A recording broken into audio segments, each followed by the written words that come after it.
Hola, buenas noches, bienvenidos de nuevo a mi canal.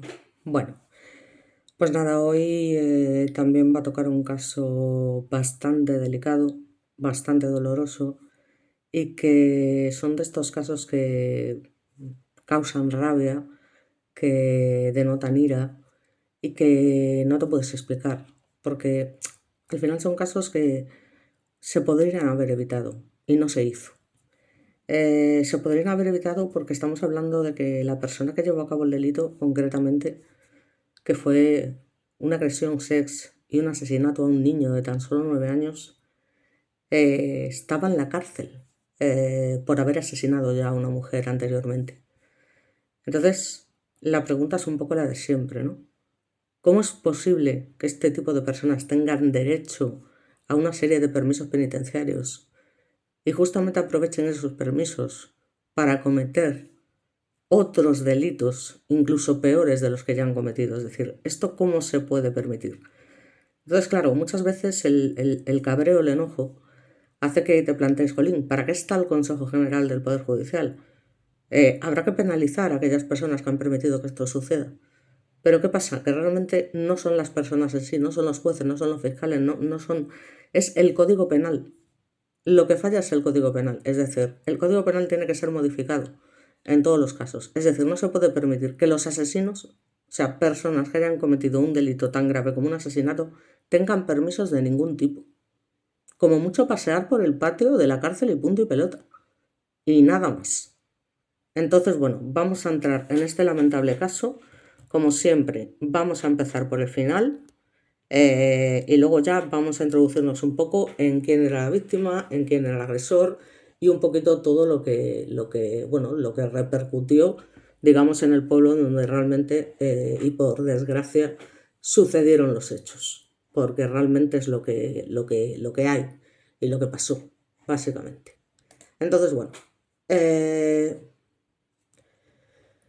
básicamente, bueno, pues nos encontramos con un individuo que, como comento, estaba cumpliendo condena y, bueno, en un momento determinado, como pasa habitualmente, pues resulta que este individuo, pues tiene un permiso determinado y claro, bueno, pues en este permiso hace lo que es típico que hagan este tipo de personas. Por eso comento que en ningún momento deberían, ya os digo, estar en la calle.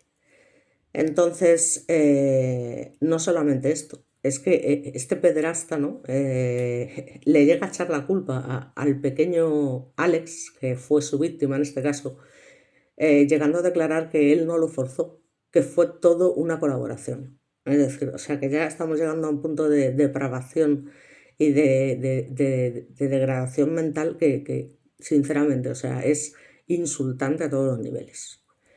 Entonces, claro, mm, esto sucede concretamente el 28 de octubre de 2021.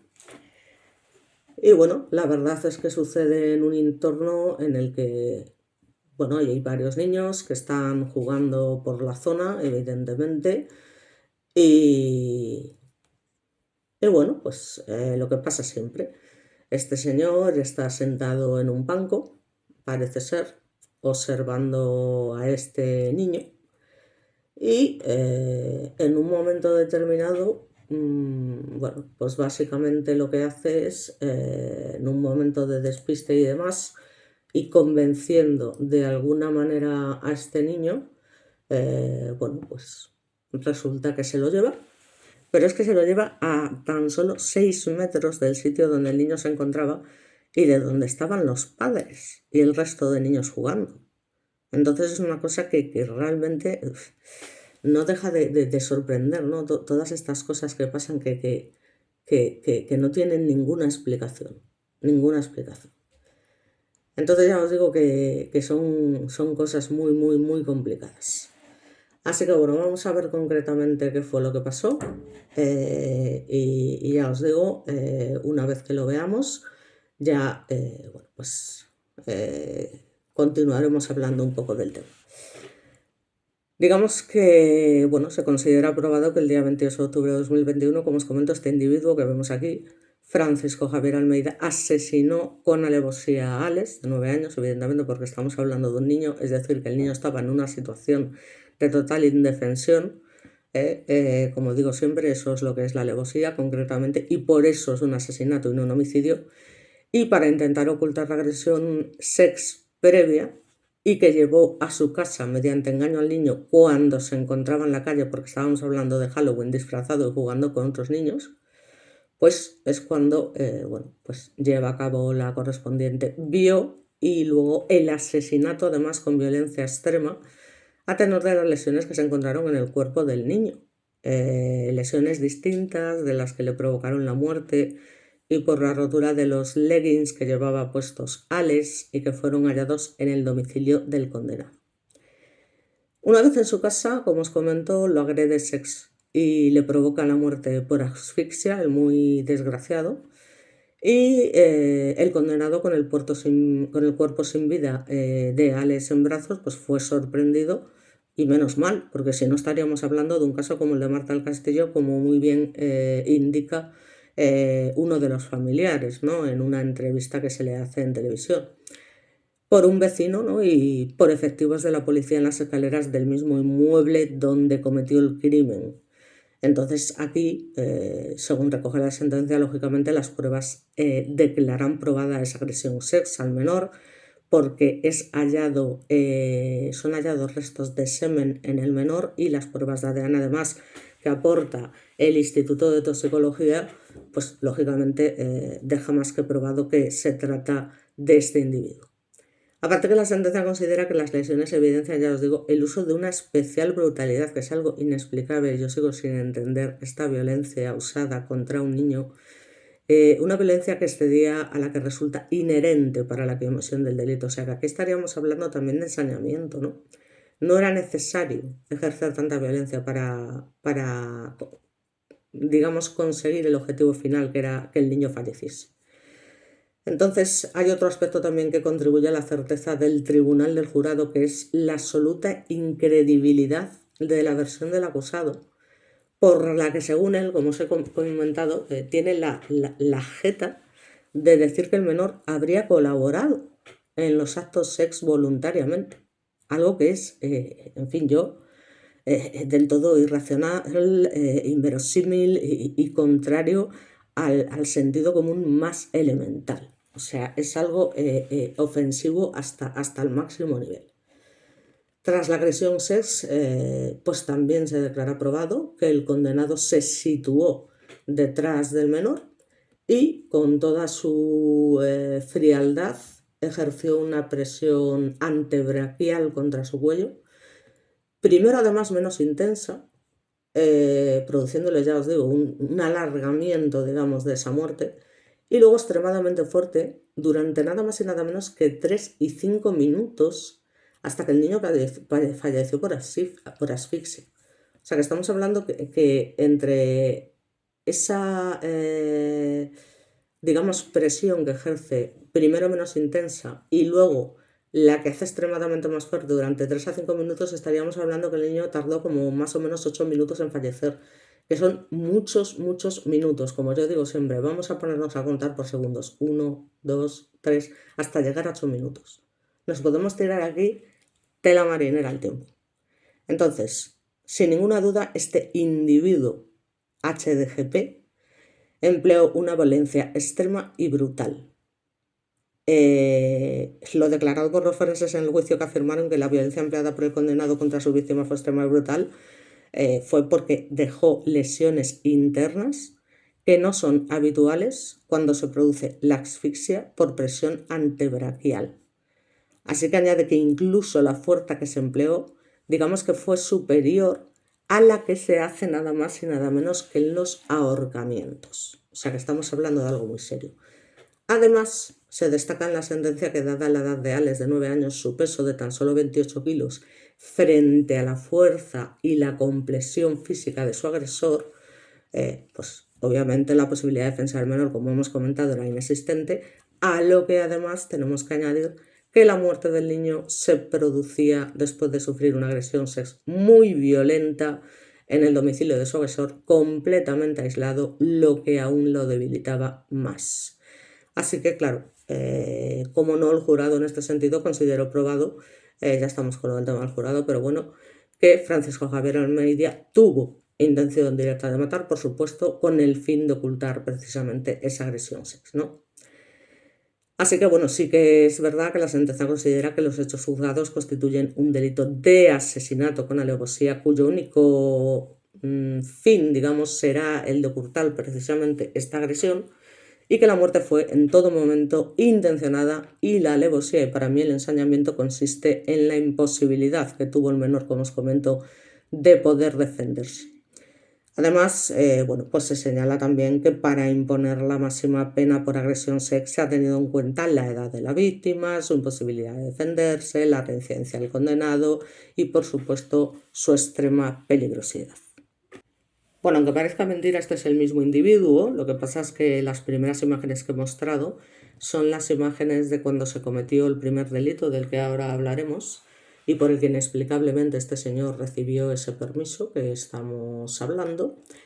Y bueno, pues básicamente durante 7 jornadas el jurado popular encargado de decidir sobre la culpabilidad de Almeida y que estaba compuesto por 6 hombres, 3 mujeres y 2 suplentes, que también eran mujeres con edades comprendidas entre 20 y 66 años, pues atendió las declaraciones de diferentes testigos, peritos, acusaciones públicas, acusaciones particulares y demás.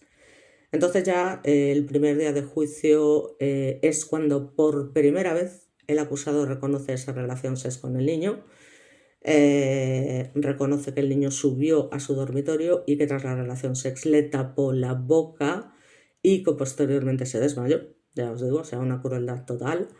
Y además cuentan del fiscal que tenía nebulosas de memoria sobre lo sucedido aquel día, que había bebido y que en aquella época se encontraba aislado e inadaptado y que por ello no tiene claridad. Piribi que te vi. Además reconoció que no ejerció violencia sobre el niño, pero que mantuvo acceso carnal. Hay que tener mucha, en fin.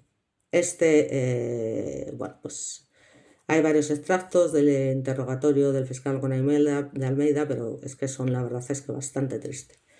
Uno de los relatos del juicio fue el del padre de una niña a la que Almeida intentó llevarse en su momento y que de hecho presenció cómo se llevaban al niño.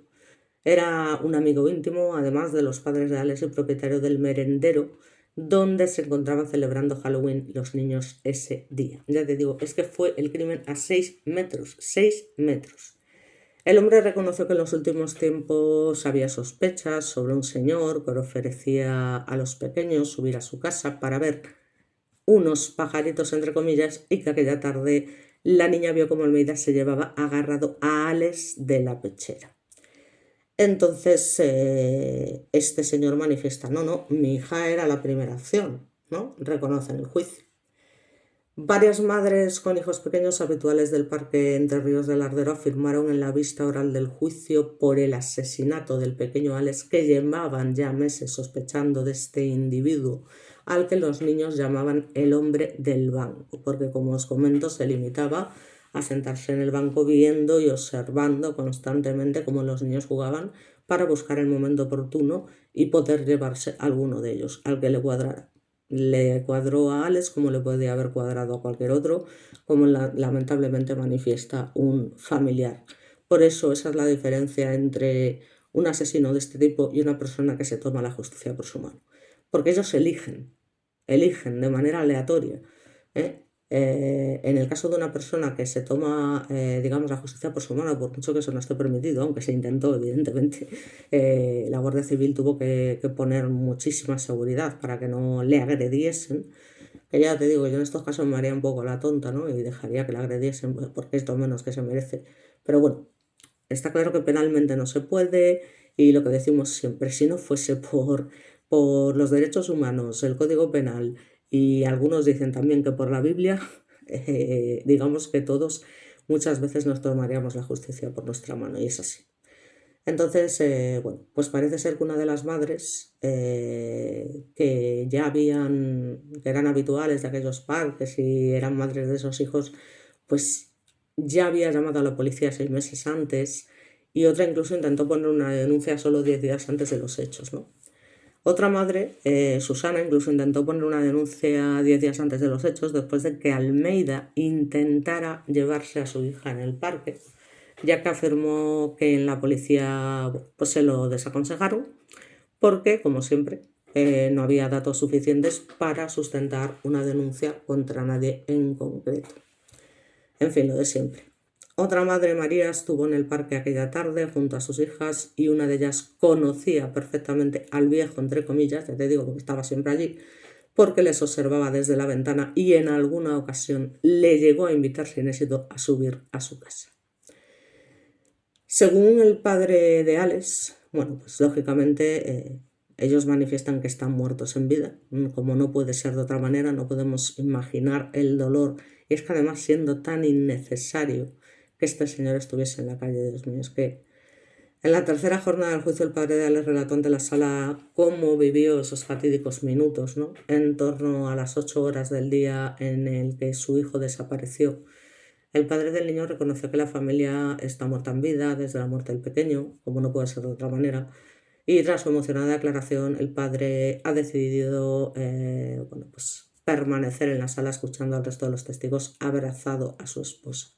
Según su propio relato, en un momento dado llamaron a los niños a cenar, pero Alex les pidió junto a una amiguita un momento para despedirse de otros amigos del parque y, lamentablemente, este tipo de decisiones pues por el motivo que sea, terminan mal. Fue una mala decisión en ese momento, que culpa tendría el niño, ninguna, ¿no? Pero que lamentablemente fue así. Y entonces, minutos después, volvía únicamente la niña afirmando que a Alex se lo ha llevado un señor. Momento en el cual, lógicamente, se inicia la angustiosa búsqueda con el resultado que ya estamos comentando.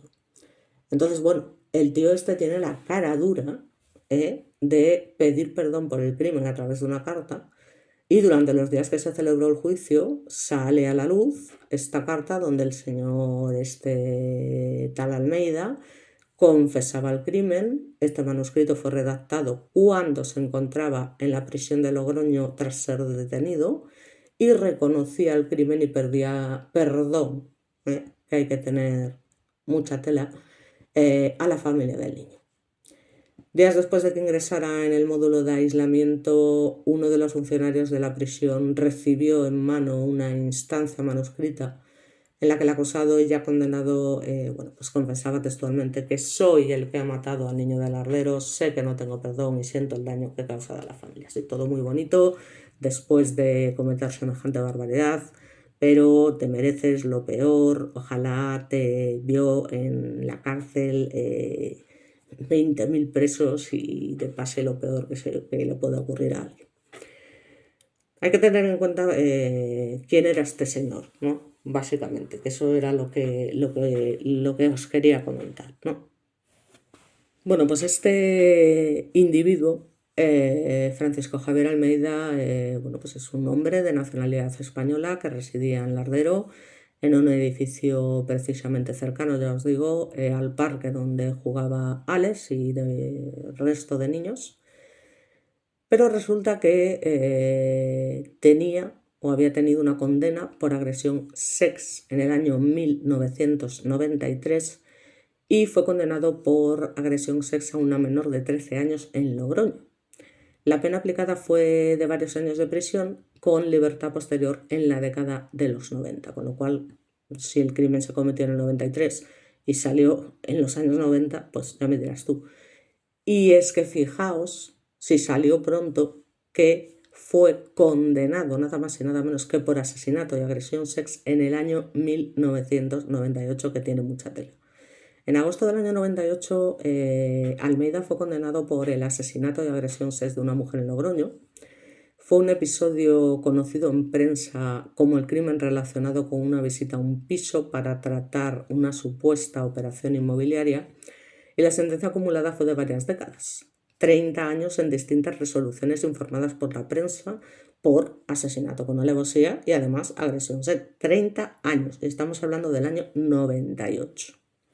¿Pero qué pasa? Pues que llega el régimen penitenciario y sus correspondientes permisos, que es lo que yo no me puedo explicar y es lo que yo pido, manifiesto constantemente, que es que tiene que cambiar el Código Penal porque esto es intolerable.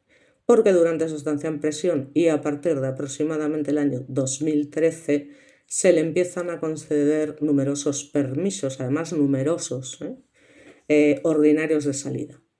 En prensa se habla de hasta 39 permisos en los que parece ser que no hubo incidencias, vete tú a saber si es cierto, y a pesar de las reticencias iniciales de la Junta de Tratamiento de su centro penitenciario por su peligrosa historia, Instituciones Penitenciarias decidió progresar su régimen al tercer grado que tiene tela marinera en el año 2020 y posteriormente se acuerda su libertad condicional en abril del 2020. O sea, yo ya te digo, un tío que tiene que pasarse el resto de su vida en la cárcel porque ha cometido 2 crímenes muy graves, una agresión sex a una menor y una agresión sex a una chica con posterior asesinato. O sea, en fin, ¿qué carajo pintaba este señor en la calle? O sea, ¿cómo es posible que eso se permita?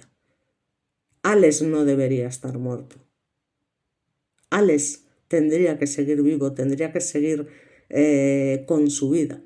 Pero lamentablemente el sistema judicial no se lo permitió. Porque no solamente fue este señor, como digo siempre.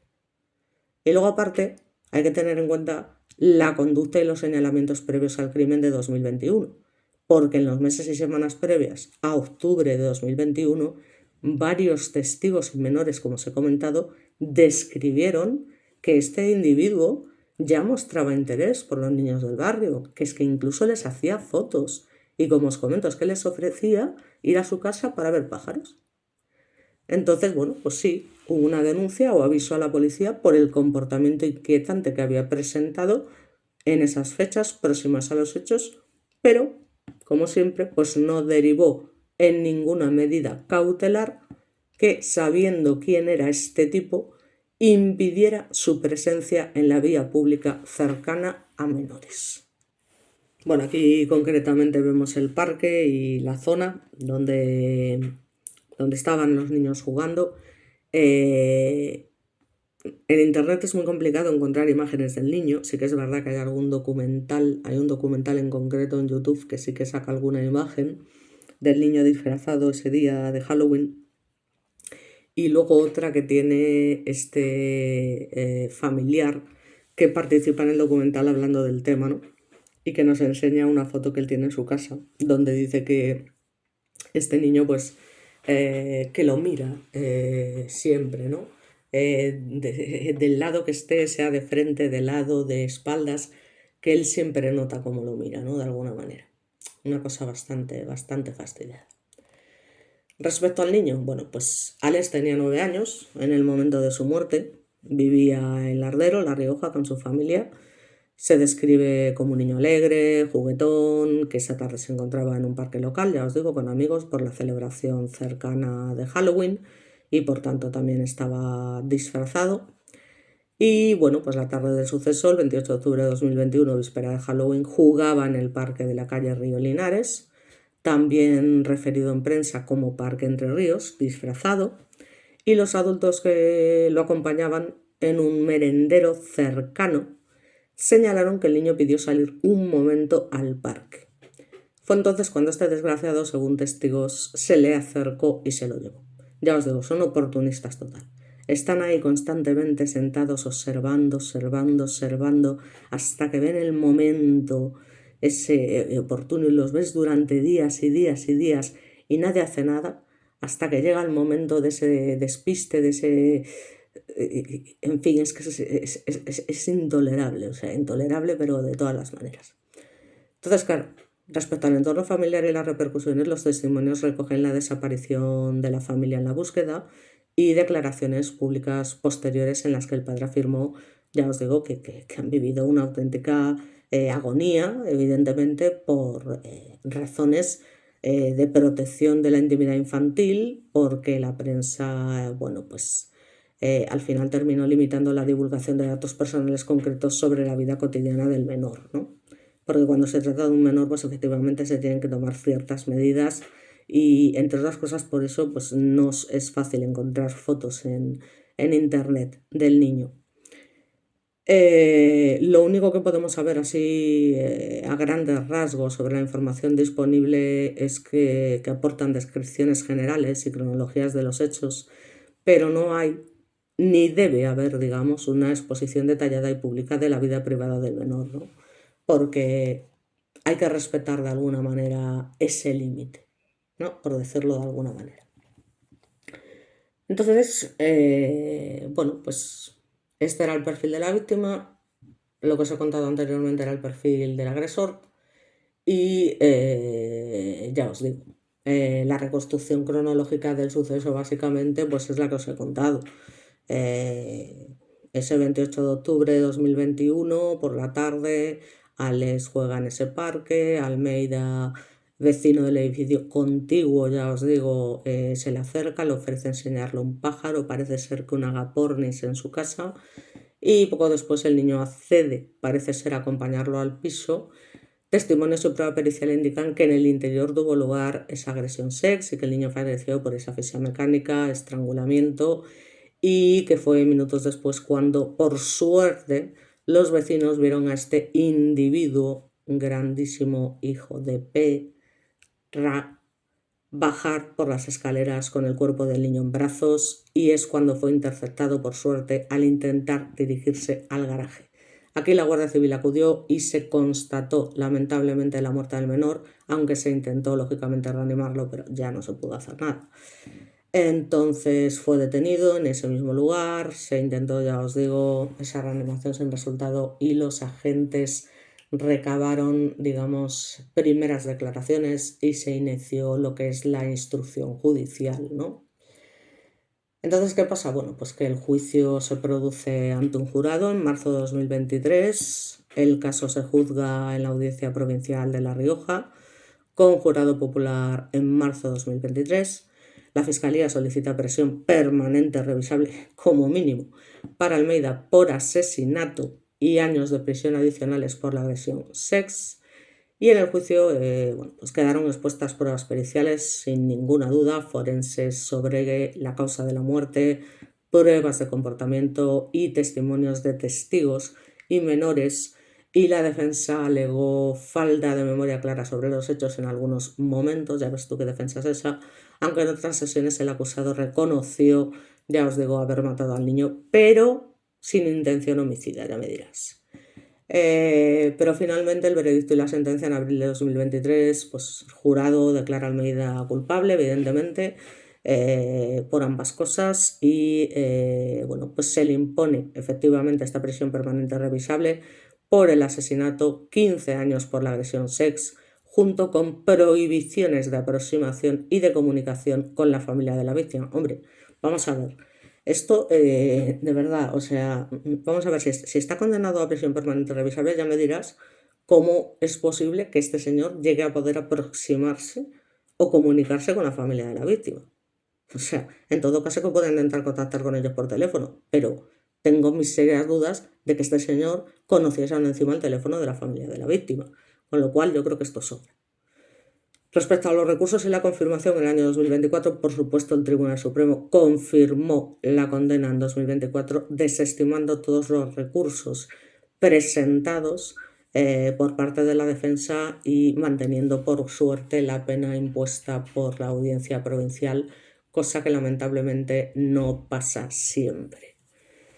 Respecto a la cronología detallada de permisos y decisiones penitenciarias, pues ya os digo, desde que se produjo el asesinato, el primer asesinato de esa mujer, de esa chica, y esa agresión sex a esa niña de 13 años, entre el 2013 y el 2019, sus permisos de actividad en prisión básicamente pues hacen que disfrute de permisos ordinarios de salida, además de manera bastante habitual. Ya os digo que hasta 39 permisos, en principio sin incidentes que hubieran sido reportados durante ese periodo. Después hay un debate institucional sobre su progresión de grado entre 2019 y 2020. La Junta de Tratamiento del Centro propuso en noviembre de 2019 no progresar a tercer grado por la peligrosidad del recurso. Sin embargo, aquí llega la Secretaría General de Instituciones Penitenciarias, que va y resuelve la progresión, y el 6 de febrero de 2020 se acuerda el paso al tercer grado. En fin, Secretaría General de Instituciones Penitenciarias, sois unos inútiles redomados y espero que carguéis durante muchos años en vuestra conciencia la muerte de este niño y hayáis pasado y sigáis pasando muchas noches sin dormir. Respecto a la libertad condicional, el 8 de abril de 2020, bueno, pues el juez de vigilancia penitenciaria de La Rioja dictó la resolución de libertad condicional, imponiendo medidas, entre comillas, de control rutinario, porque esta gente no se la puede controlar. Es que no puedes estar las 24 horas del día detrás de esa persona mirando lo que hace y lo que deja de hacer. Esto suponía teóricamente una comparecencia por parte del acusado bimestral, una residencia fijada, que ya ves tú, y un seguimiento administrativo hasta la fecha prevista de extinción de la condena. Que ya me dirás tú eso que le impide cometer cualquier otro tipo de delito. Y luego tenemos unas señales de alarma previas de actuaciones posteriores. Es que en las semanas previas al crimen de 2021, ya os digo, que es que muchos vecinos ya detectan comportamientos inquietantes por parte de este individuo. Jolín, se advierte, se llama a la policía por su comportamiento. Y aún así, pues no se pudo impedir su permanencia, como os comento, en el barrio. Entonces, haciendo un análisis crítico, ¿no? y una reflexión total. O sea, lo primero, tenemos un riesgo y una reincidencia. Aquí es cuando varios vecinos intentan lincharlo de alguna manera y, como podéis ver, eso está lleno de guardias civiles para impedir que le agredan. Y de hecho llega un momento que la madre le llega a recriminar que uno de esas personas que lo intenta agredir pues le sea solicitada la documentación y demás por precisamente este acto, ¿no? Y dice, o sea, parece mentira que estéis pidiendo el DNI a un señor que está intentando agredir a un asesino en lugar de, en fin, estas cosas que pasan. Entonces tenemos un riesgo y una reincidencia, es decir, el caso sin ninguna duda ilustra la dificultad de predecir la conducta futura de agresores sexviolentos y la discusión pues, sobre los umbrales de riesgo que deben utilizarse para conceder permisos o progresar de régimen. Luego tenemos el tema de la supervisión en libertad condicional.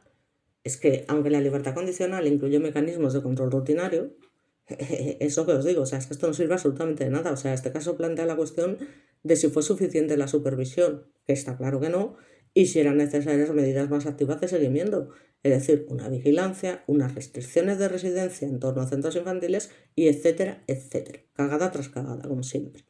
Luego está la responsabilidad institucional y social, lo que digo yo. O sea, existen señales.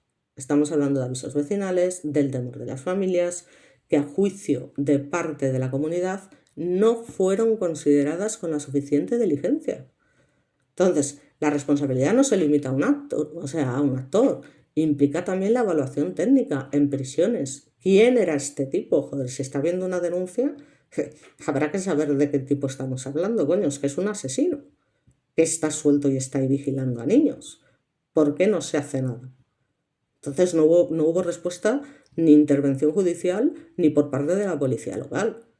Y luego aparte, claro, las medidas preventivas sugeridas, es decir, revisar criterios para concesión de permisos y progresión de grado en casos de agresiones SES con resultado de muerte, es que ya es el colmo de los colmos. O sea, no se pueden implantar protocolos de este tipo, y lo que sí que se tiene que implantar es una vigilancia reforzada, que yo para mí directamente es no salir nunca en su vida a la calle, pero ya que sale, esta vigilancia reforzada para reclusos con históricos claros de riesgo a su salida. Es que estaba claro que este tipo tenía un claro riesgo de volver a delinquir. ¿Y de qué manera? Por eso digo que son muertes de verdad, que es que eran tan innecesarias. Es un dolor tan grande, una muerte tan absurda, que de verdad que es que no hay por dónde cogerlo. O sea, no hay por dónde cogerlo. Este niño no tendría que haber fallecido nunca, o sea, esto no tendría que haber pasado. Y luego aparte, pues que es que hay que crear canales rápidos de comunicación entre vecinos, policía local y servicios penitenciarios cuando exista una conducta repetida de acoso a menores como estaba pasando con este señor. Joder. Entonces, oye, yo ya te digo, estamos hablando de que en el 93 una condena por agresión sexo a una menor, 13 años. En el 98 una condena por asesinato y agresión SOS de una mujer. Le condenan a 30 años. Luego, en 2013-2019 ya está recibiendo un montón de permisos, ¿vale? Ordinarios durante el cumplimiento de la pena, así por su cara bonita. El 6 de febrero de 2020, encima, se acuerda la progresión a tercer grado por parte de las instituciones penitenciarias. Ya me diréis cómo se puede explicar esto. El 8 de abril del 2020 se resuelve ya la libertad condicional, toma ya, por el juez de vigilancia penitenciaria. ¿Qué se le pasaba por la cabeza a este juez? Si se puede saber. Es que me gustaría saberlo de verdad, independientemente de que el Código Penal te pueda respaldar o no. Luego, el 28 de octubre es cuando se produce lamentablemente el crimen del Lardero con la muerte del pobre niño Alex, que ya me dirás tú.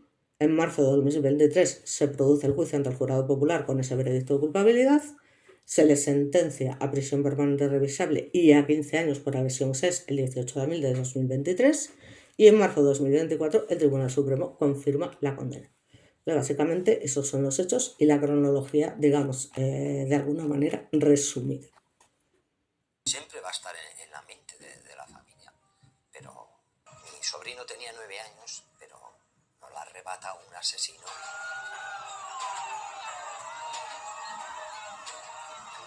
La policía estaba enterada porque les llamamos nosotras. No nos esperábamos que la destrozaran de esa manera. Mi sobrino tenía 9 años, pero nos la arrebata un asesino.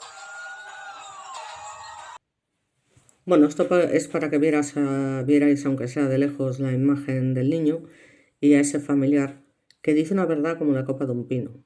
Dice, es que no hemos perdido a ese niño por un accidente, por una enfermedad. Lo hemos perdido porque básicamente alguien lo eligió. O sea, alguien decidió que ese niño iba a ser su presa y que lo iba a asesinar y encima iba a agredir de él sex. Y es lo que yo he dicho siempre. Es la diferencia entre un asesino y las otras personas que dicen, no, es que, claro, si te tomas la justicia por tu mano, al final te conviertes, eres igual que ellos. No, no eres igual que ellos, porque no es una elección al azar. No es una elección al azar. Ese siempre ha sido mi punto de vista. Entonces, bueno, podrá ser más aceptable, podrá ser menos aceptable. Cada uno, bueno, pues tiene su manera de ver las cosas. Yo no digo que la mía sea necesariamente la correcta, pero desde luego, o sea, ¿qué queréis que os diga? Me parece lamentable que puedan suceder estas cosas, en fin. Así que bueno, ya para terminar, vamos a hacer una especie de narrativa hablando del tema y ya con esto terminamos. Fue una tarde que Lardero sin ninguna duda nunca olvidará. El pequeño municipio y la vida cotidiana transcurría en principio con la tranquilidad característica de un pueblo riojano donde todos se conocen y cada rincón es familiar, la rutina de las calles, el sonido de los niños jugando, las conversaciones entre vecinos que crean un ambiente de seguridad y cercanía.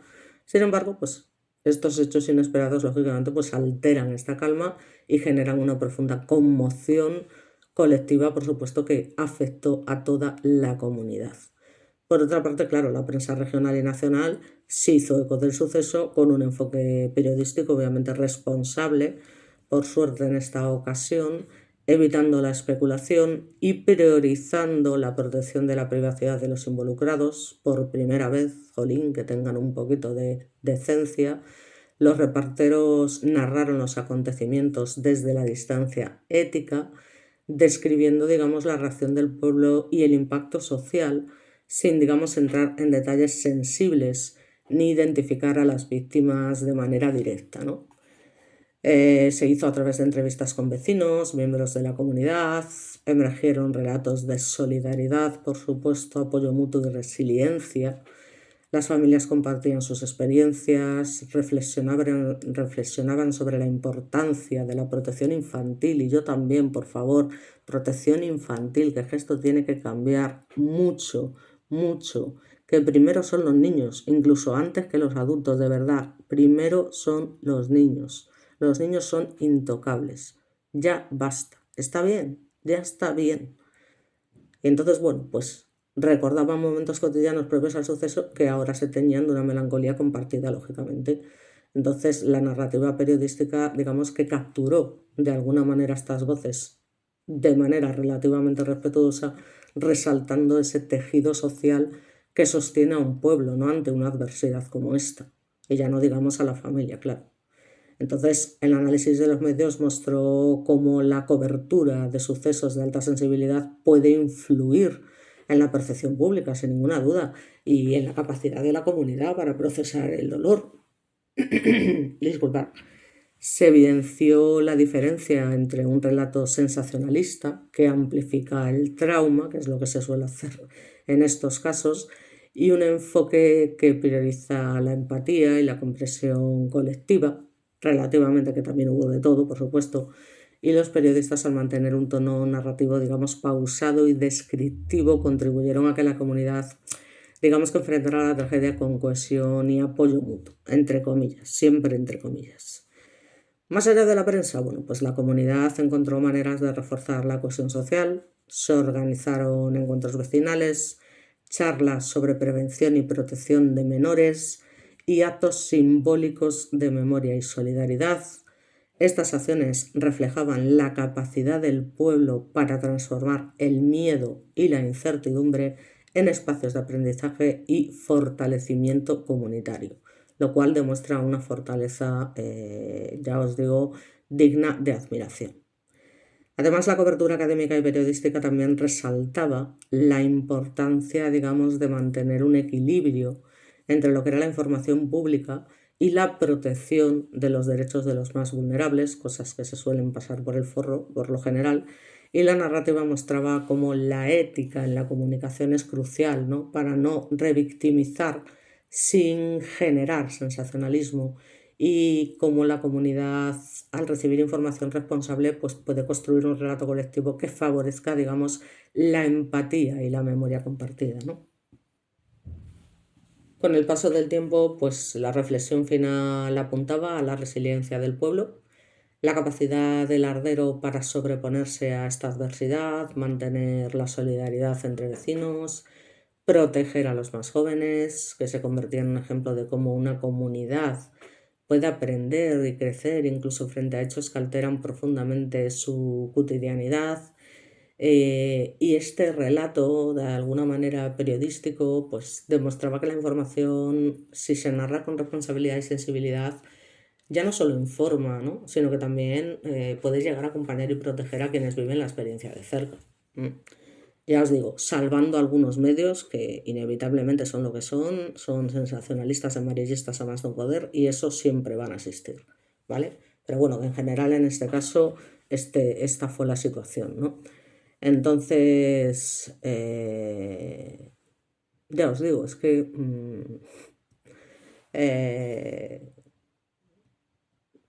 hubo esa suerte de poder reforzar esa conexión.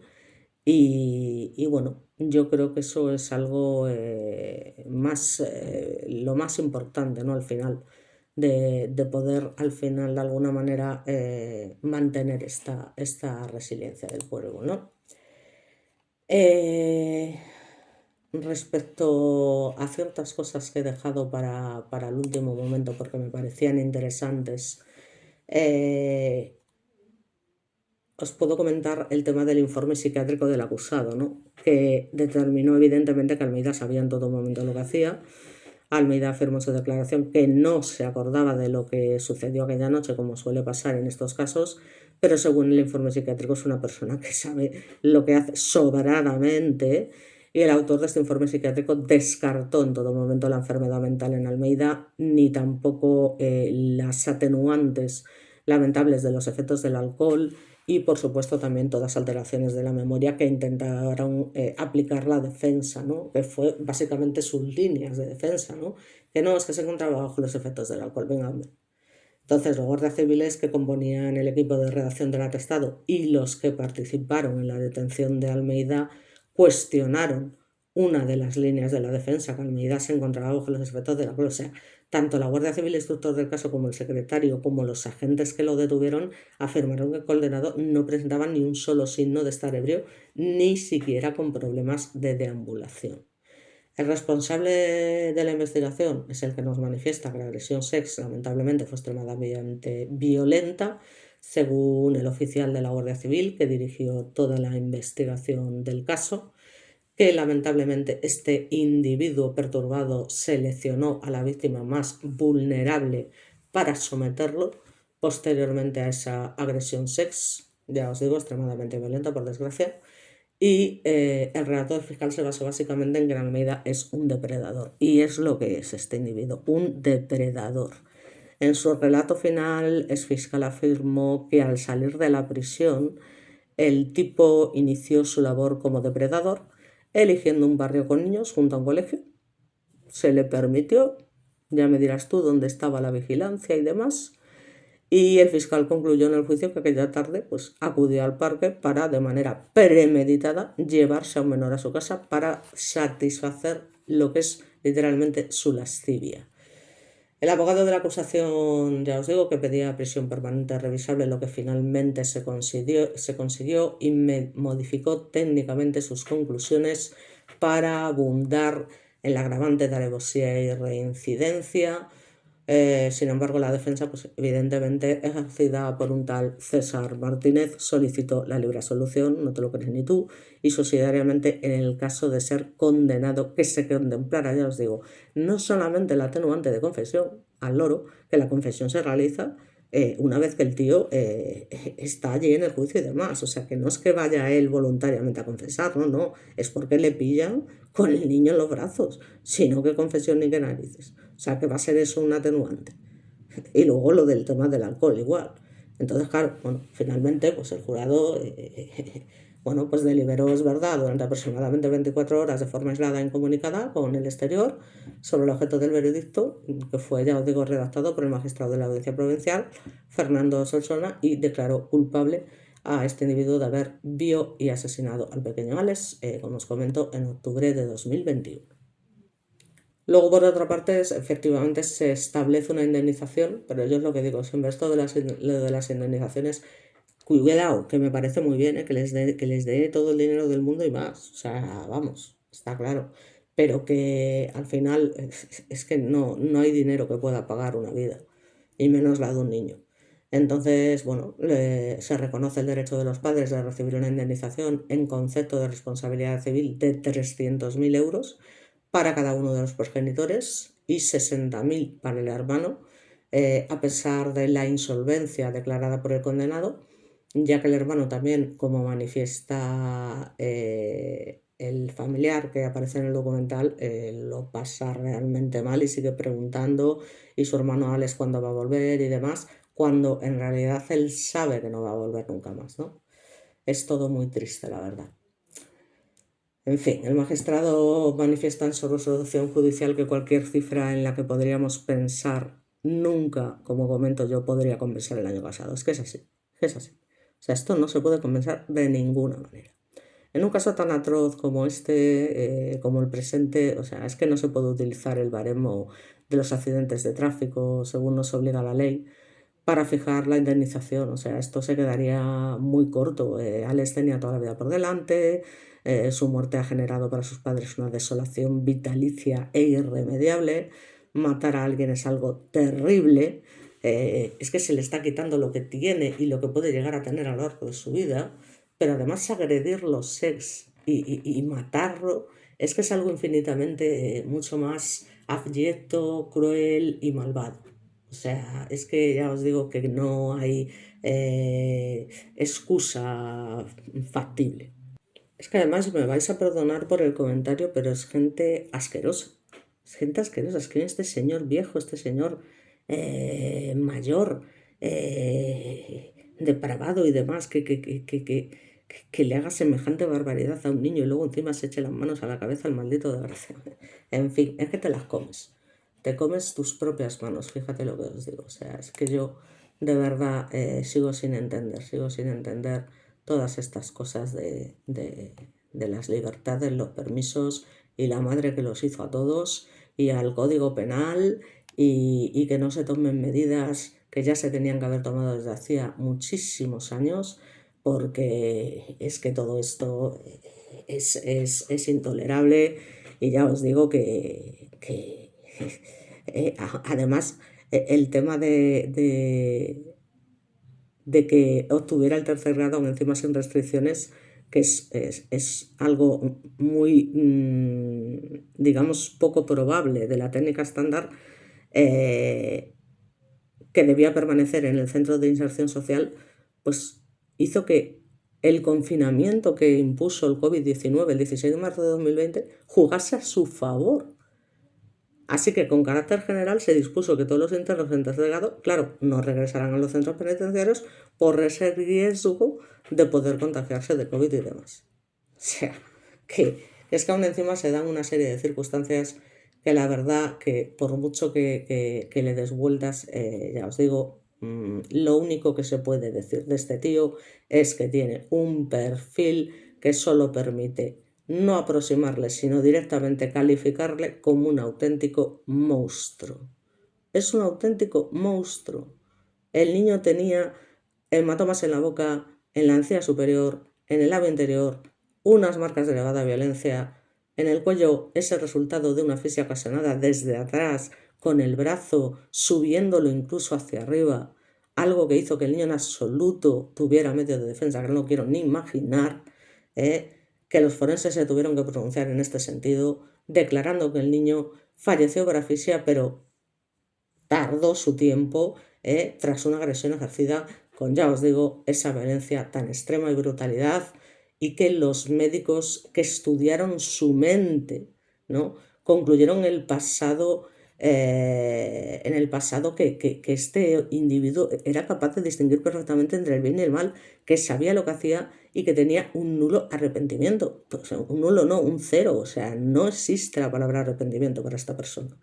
Así que ellos manifiestan que podían concluir que no hay diagnóstico psiquiátrico alguno ni alteración psicopatológica, según indicaron evidentemente. Así que es que está clarísimo. Entonces, bueno, sin querer ser demasiado explícita, ya os digo que ante la pregunta, ¿usted vio al niño? El tío dijo que no. Y dice, ¿no le metió el P en la boca? Yo no lo forcé, fue todo colaboración.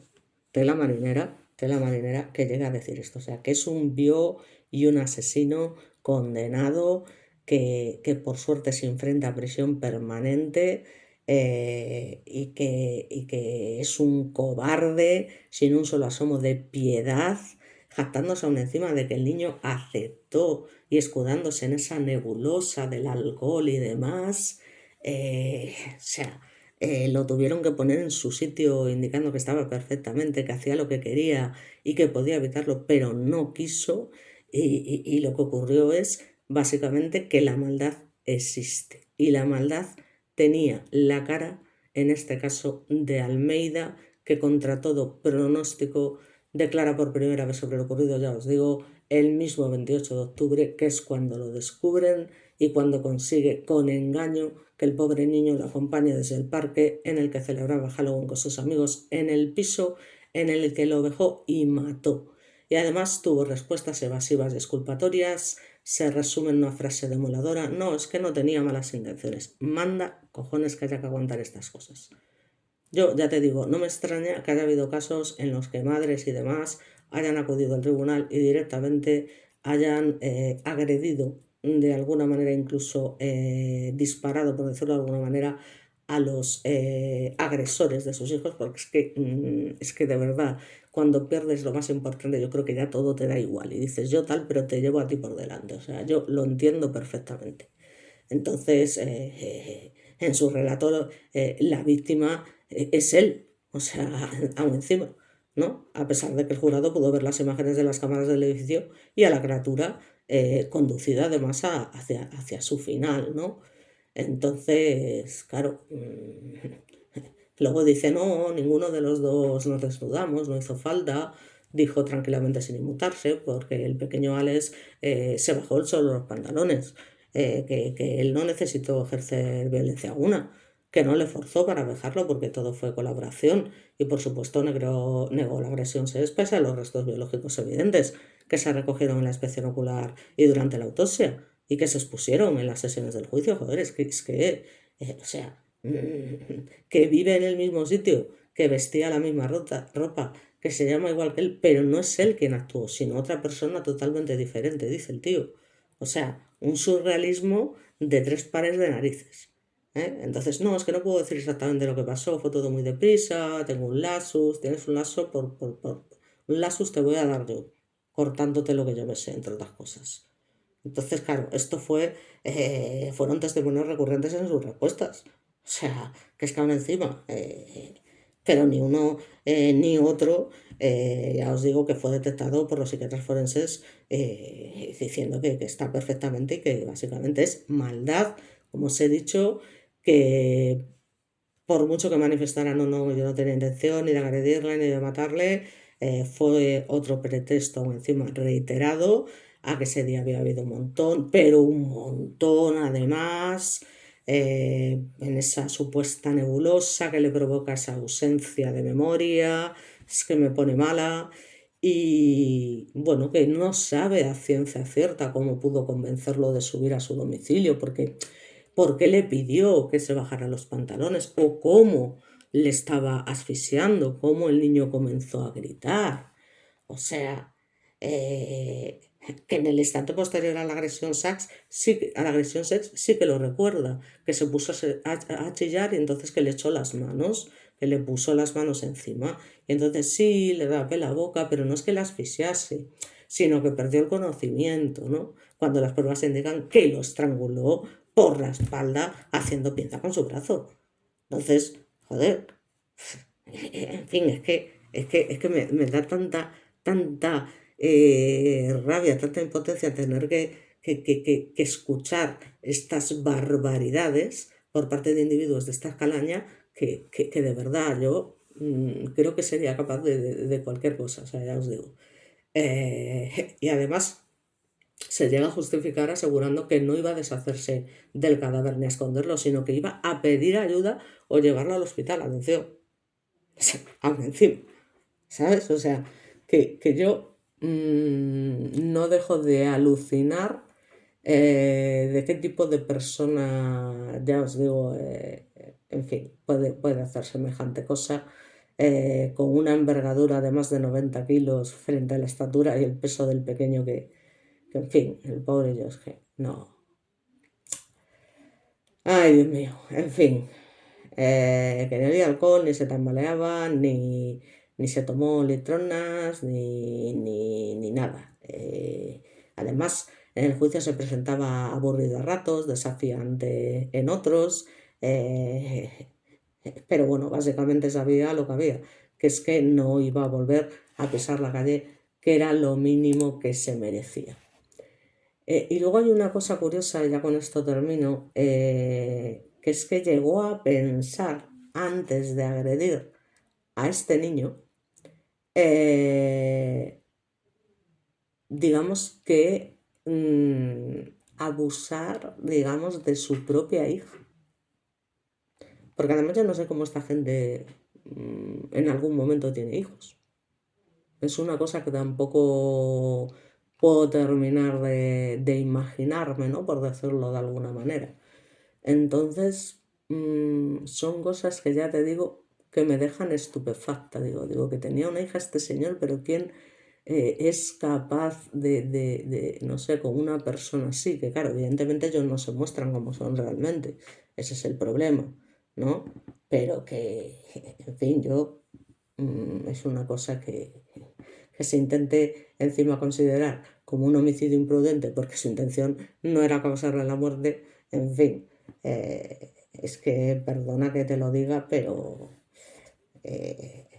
es que no me puedo callar. O sea, ninguna de sus declaraciones, ninguna facilitó o agilizó la investigación, ninguna. Aparte de luego la carta que le escribe esta famosa al capellán cuando ingresa en prisión, en el que sí, reconocía que había matado al niño y tal, pero que bueno, que había atenuantes y tal, y bueno, en fin, yo, en fin, ya es que no tengo más palabras, ya os digo.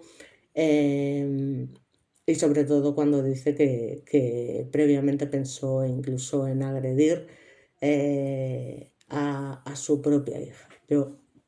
Es una cosa que, como os comento, nunca podré entender. A pesar de la cantidad de casos que he visto, que he analizado, que he estudiado, que he vivido y ya os digo, no hay manera. Así que bueno, lo vamos a dejar aquí porque yo creo que ya lo hemos dicho todo absolutamente y más incluso. Y bueno, por mi parte, por ahora, nada más. Volveremos con otro caso y muchas gracias. Nos vemos en el próximo vídeo.